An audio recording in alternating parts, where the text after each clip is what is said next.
ഉറക്കമില്ലാത്ത രാജ്യങ്ങൾ ഇന്ത്യ 2-ാം സ്ഥാനത്ത്. 6 മണിക്കൂറിലധികം ഉറങ്ങുന്ന 60% പേർ. 11 മണിക്ക് ശേഷം ഉറങ്ങാതിരിക്കുന്നത് 49% ജെൻസി.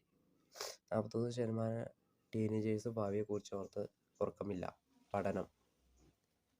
അതിപ്പോൾ എന്താ പറയുക, ഉറക്കമില്ലാത്തത് ഇപ്പോൾ മൊബൈൽ ഫോൺ വന്നുകൊണ്ടാണ് പലർക്കും ഉറക്കക്കുറവിൻ്റെ ഒരു രീതി വരുന്നത്.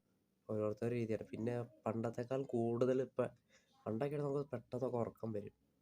ഈ മൊബൈൽ ഫോൺ കിടന്നു വന്നുകൊണ്ട് ഉറക്കക്കുറവിൻ്റെ എണ്ണം ഇപ്പോൾ സോഷ്യൽ മീഡിയ ഒക്കെ വന്നതുകൊണ്ടുകൂടി ഉറക്കം കുറയുന്നത് പരമാവധി കുറച്ചിട്ടുണ്ട്. രാത്രി വൈകുന്നേരം ചാറ്റുകളും അല്ലെങ്കിൽ മൊബൈൽ ഫോൺ കണ്ടുകൊണ്ട് എടുക്കുക, ആ രീതികളൊക്കെ ഉറക്കക്കുറവിനെ നല്ല രീതിയിൽ ബാധിച്ചിട്ടുണ്ട്. പിന്നെ ഇപ്പോഴത്തെ ജനസംഖ്യ പെരുപ്പം ഭാവിയെക്കുറിച്ച് അതും പഠനം പറഞ്ഞത് കറക്റ്റായിട്ടുള്ള കാര്യമാണ്. ടീനേജേഴ്സിന് ഭാവിയിൽ ഇനി എന്താവും, അയ്യോ എനിക്ക് എന്ത് ചെയ്യും, ഇത് ചെയ്യപ്പെട്ടു, ഇത്ര ഇതുണ്ട് എന്നുള്ള ഓവർ ടെൻഷൻ.